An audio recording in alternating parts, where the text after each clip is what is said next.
What's up guys, my name is Andy. In this video, I'm going to be replacing the alternator on my 66 Mustang with a new unit from PowerMaster. The one I have in here is the stock, I think it's like 41 amps or something like that is what this thing outputs.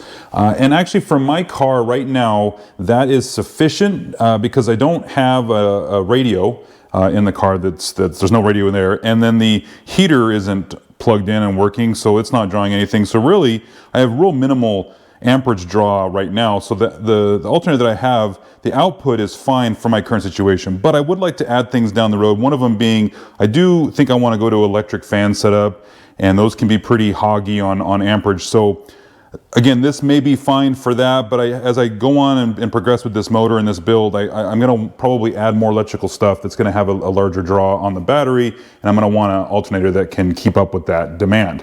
So let's go ahead and get this unit out of there, and then we'll take a look at what we're going to put in its place. We always want to start with taking the negative terminal off the battery. Get that out of the way.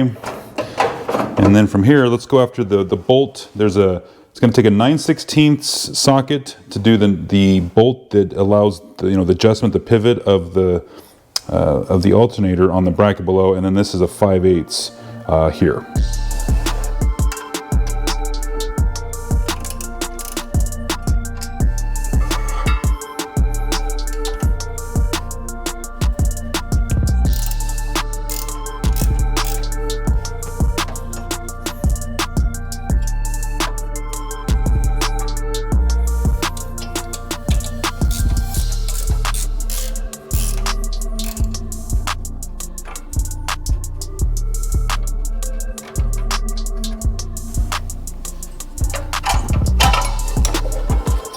And what you want to do before you start taking apart the terminals back here is, this is a good time to get a picture or a screenshot of what wires go where so that you put them on the same terminals on the new alternator. In this case, I'm using the ground, the field, and the battery terminal.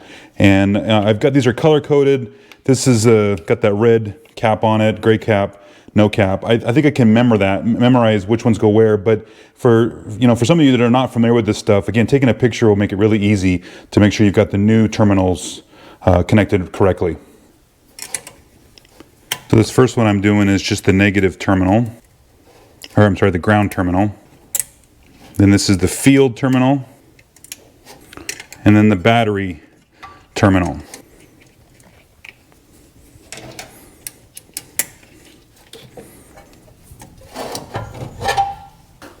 All right, so here is the old alternator. Here's the new one. What I'm using is a PowerMaster 78 or 7078 is the part number. And this is going to give me up to 75 amps. And I believe, well, actually this one should tell me on here.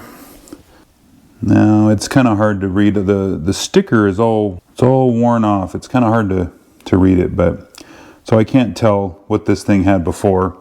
But that's all right, it's not important because we got a new one now. And what we've got in here, so what's great about this setup is they provide you with instructions on which wires go where. Now we already know that we need the battery, the field, and the ground wire for this OEM hookup. We're not doing a one wire hookup for those that want to do that. This is kind of how you would do that if you've got a built-in regulator on your alternator, but I'm using an externally regulated. So I can do that if I want to go that route, but I'm going to stick with this route for now. And I'm just going to use these three terminals. I don't need to use this one right now. So that's great that they include this, but we're just going to recreate what we had on the last alternator with the wire setup. I'm going to pull this guy out of here. All right. So, here we go. Make sure the belt is tight. It's good advice.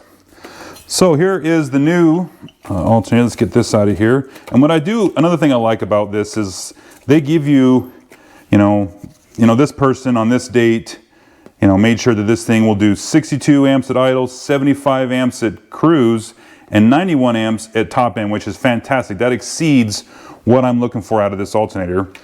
So what we've got here is the three terminals that I need to use, the battery, the field, and the ground. And the nice thing is if you recall, it's in the same location as the old one. So everything should just, I don't have to worry about wire lengths changing or anything like that, because everything goes right here where it was. So we can go ahead and put this in the car. All right, so let's go ahead and start putting the same wires right back on the terminals that they were at. Remember, I had on the battery terminal, I had the one with this red cap. And on this white one here, the field terminal, this is the one with the gray wire. And the last wire is the ground wire that goes on the ground terminal.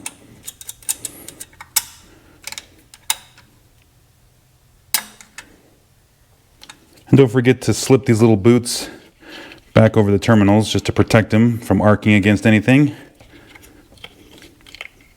And then from here, it's just go ahead and put it right back in the car the same way you took it out.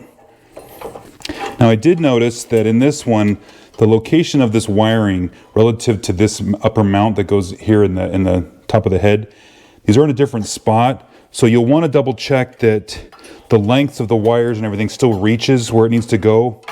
And it looks like everything's going to be fine here. I'm going to probably redo, put this bolt in just to hold it in place. And I'm going to loosen these terminals and make these wires fit a little tighter and a little cleaner.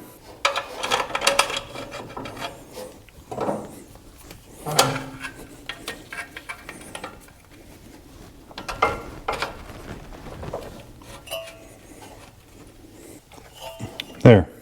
Now those wires are routed a little cleaner and they're not all bound up and stuff like that, so that's good. Okay, so now we can tighten up this bolt and then put the bolt in for adjusting the tension on the belt.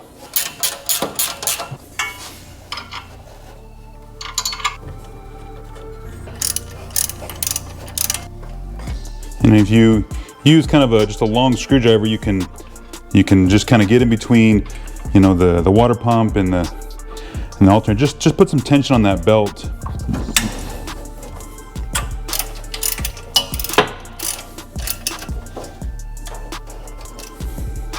And then we don't want to forget to tighten this top bolt up all the way.